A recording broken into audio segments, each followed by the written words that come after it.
Now, President Obama, Hillary Clinton, John Brennan, James Clapper, James Comey, and others, including their mouthpieces in the media, knowingly lied as they repeated the contrived narrative that was created in this January 2017 intelligence community assessment with high confidence as though it were fact. Russiagate is back in the news, and the Trump administration looks like they're going all in to crack down on who was involved with Russiagate. The stunning revelations that we are releasing today should be of concern to every American. This is not about Democrats or Republicans. This has to do with the integrity of our democratic republic. And speaking of going through the evidence, the DOJ just opened up a strike force to assess the evidence publicized by Tulsi Gabbard. Okay, so we have a lot to cover. I mean, this is literally historic, and I don't know if anyone saw this coming. The Trump administration talks a big game, and it looks like everyone is on board to figure out who exactly was lying about Russiagate. Now, before we start the video, make sure to please like the video. It's the #1 way you guys are helping this channel, but it also helps others see the videos as well, and I think people want to see what's going on right now with the new Russiagate evidence. Thank you very much. Good afternoon. At President Trump's direction and with the support and coordination with the House Intelligence Committee Chairman Rick Crawford, today we've released a declassified oversight majority staff report that was produced in September of 2020. The stunning revelations that we are releasing today should be of concern to every American. This is not about Democrats or Republicans. This has to do with the integrity of our democratic republic and American voters having faith that the votes cast will count. There is irrefutable evidence that detail how President Obama and his national security team directed the creation of an intelligence community assessment that they knew was false.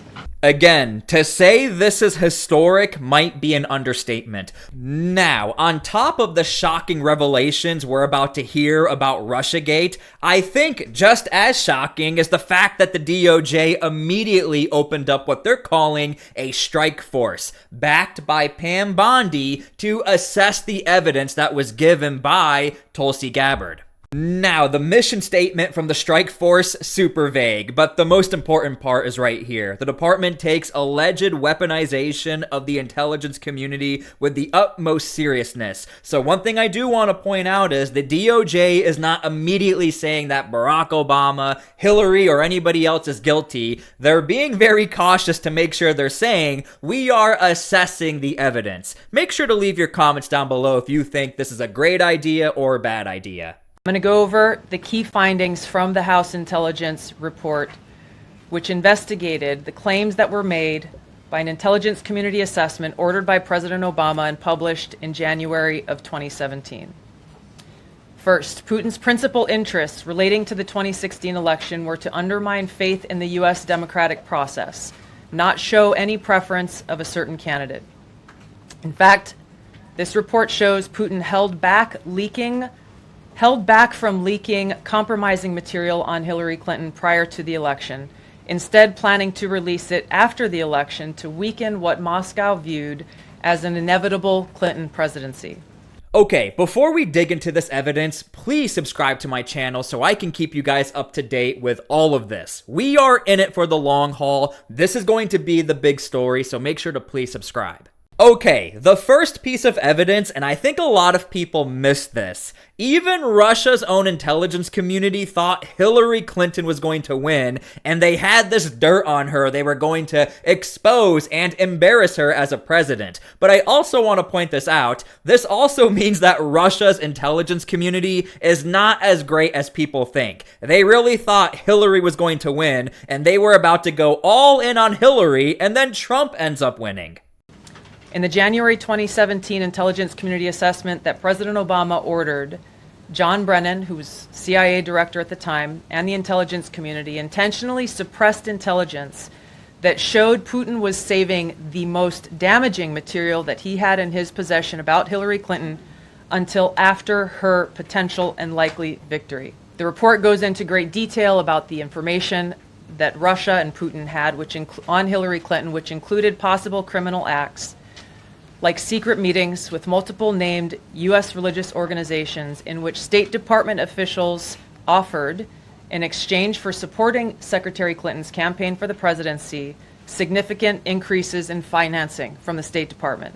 They also had documents that showed the patronage of the State Department to State Department employees who would go and support Hillary Clinton's presidential campaign. Again, I want to point out this is coming from Russia's intelligence gathered by the United States to figure out what exactly happened during this Russiagate investigation. But I also want to make a quick disclaimer. This has not all been reviewed by the DOJ yet. Once this is fully reviewed by Pam Bondi, the DOJ, the FBI, everyone involved, then we can fully say this is 100% fact. But the fact that Tulsi Gabbard has enough confidence to come onto national television and lay all this evidence out, that's also pretty telling.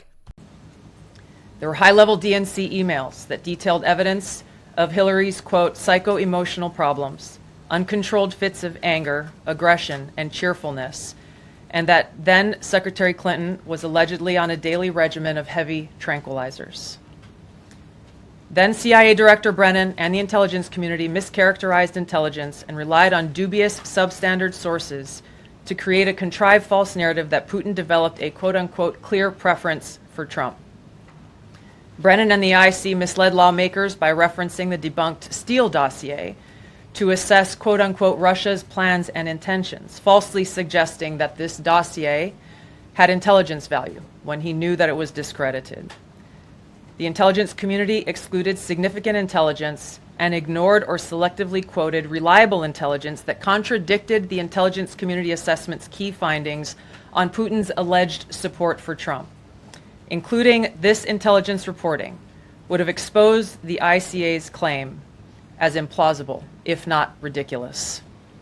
The intelligence community assessment omitted reliably sourced information, such as how some Russian intelligence officials were quote-unquote planning for candidate Hillary Clinton's victory, while others assessed neither Trump nor Clinton would respect Russia's interests. And just to simplify all of this, again, Tulsi Gabbard is reviewing the Russian intelligence that was captured by American intelligence, and the data that was received into American hands, according to Tulsi Gabbard, this was actually never given to the American public and was twisted in a weird way that was not given to the elected officials who also reviewed this evidence. You'll see later in this video.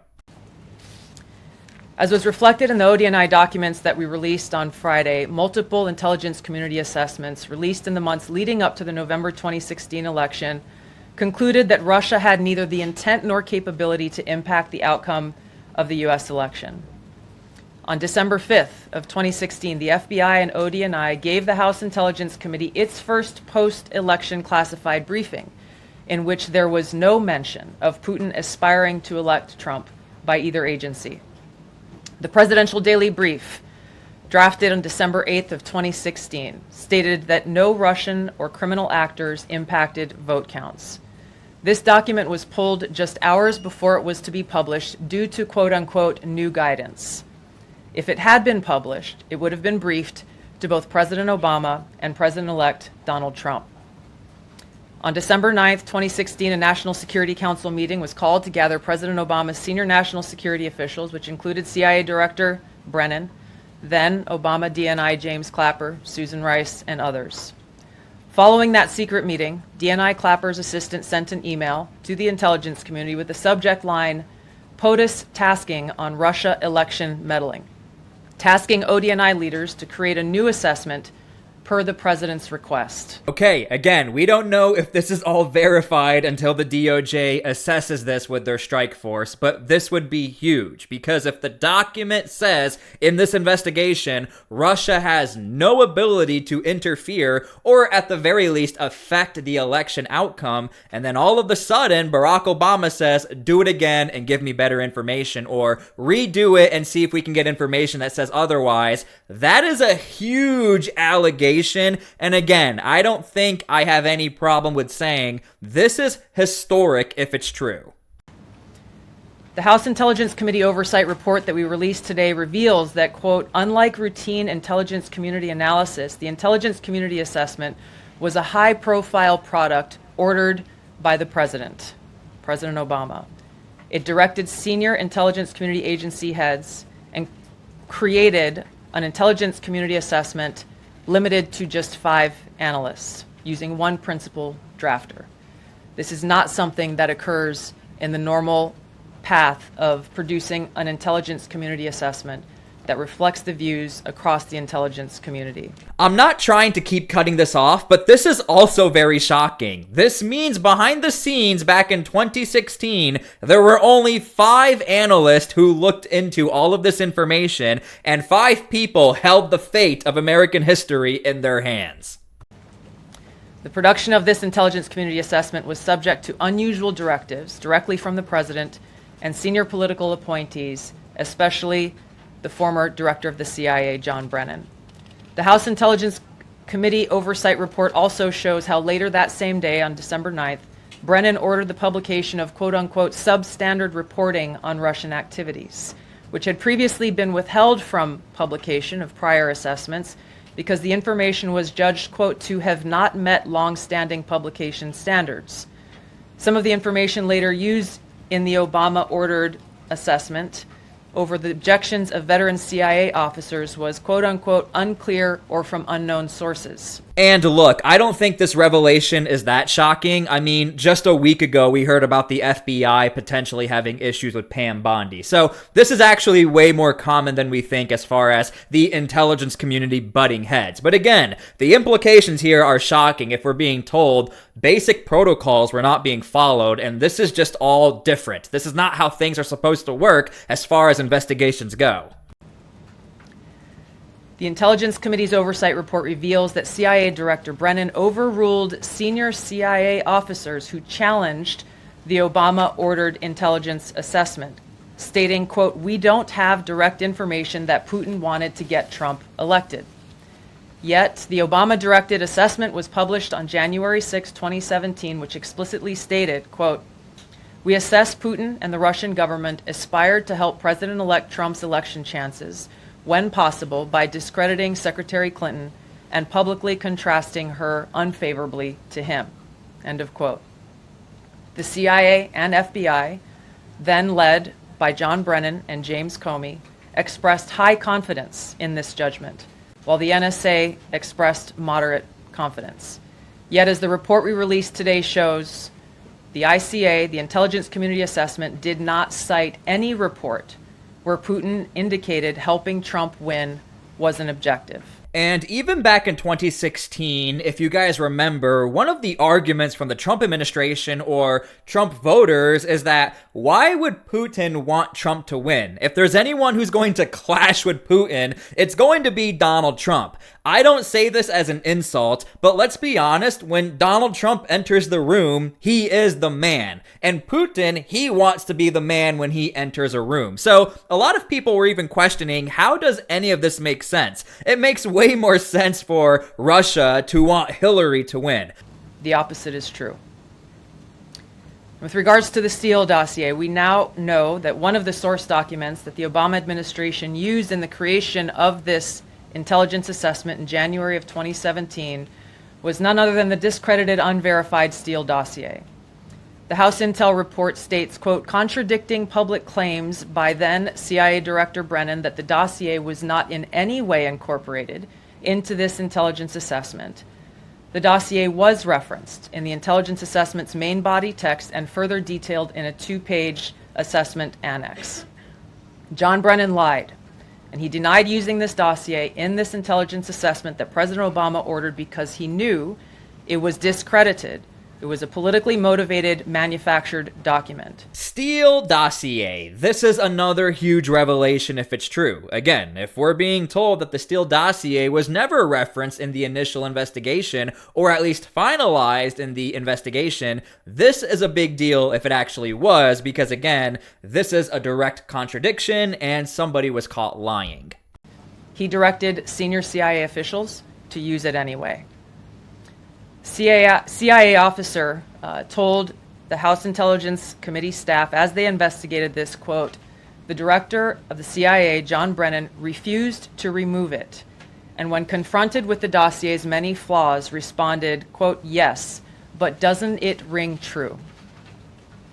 Even the bipartisan Senate Select Committee on Intelligence report published in 2020 criticized the FBI's handling of the Steel Dossier, noting its completely unverified nature and purposeful sidestepping of intelligence community procedures in its use. And I just want to remind everyone, even Kash Patel said, the FBI's percentage is so low as far as public trust, the Steel Dossier and everything that happened back in 2016, this can be one of the biggest reasons as to why people don't trust the FBI. The last time I saw the number, according to Kash Patel, only about 60% of Americans actually somewhat trust the FBI, not even fully trust the FBI. And again, this institution used to be one of the most respected institutions within the United States as far as the intelligence community. President Obama, Hillary Clinton, John Brennan, James Clapper, James Comey, and others, including their mouthpieces in the media, knowingly lied as they repeated the contrived narrative that was created in this January 2017 intelligence community assessment with high confidence as though it were fact. John Brennan, as CIA director, stated in a memo to his agency staff in December of 2016, saying, quote, "There is strong consensus among us on the scope, nature, and intent of Russian interference in our presidential election." This was reported by NBC News, confirming that Brennan, along with James Clapper and James Comey, agreed with the CIA's assessment that Russia intervened to help Trump win the presidency. As Obama's Director of National Intelligence, James Clapper was tasked with overseeing the creation of this assessment in January of 2017 by President Obama, and he expressed confidence in its findings. And of course, this would be very problematic if what everything Tulsi Gabbard is telling us is true, because that means we can see some political motivations, we can see the restart of this investigation after the fact the intelligence community said there's no wrongdoing from Russia. Massive implications, people. Okay, I think this is a good place to stop. Again, make sure you please subscribe to my channel so I can keep you guys up to date with this. I think we're in it for the long haul. I gotta go get a backpack, gotta go get some water. This is going to be the story probably for the rest of the Trump administration. This is huge. Again, massive disclaimer, this has not been verified yet by the DOJ and the strike force. Once that's done, we're on to a whole new level, and be prepared for some either political outrage or we don't know what's going to happen. So buckle up, here we go. Make sure to please subscribe, and thank you guys for everything. God bless, and we'll see you all later.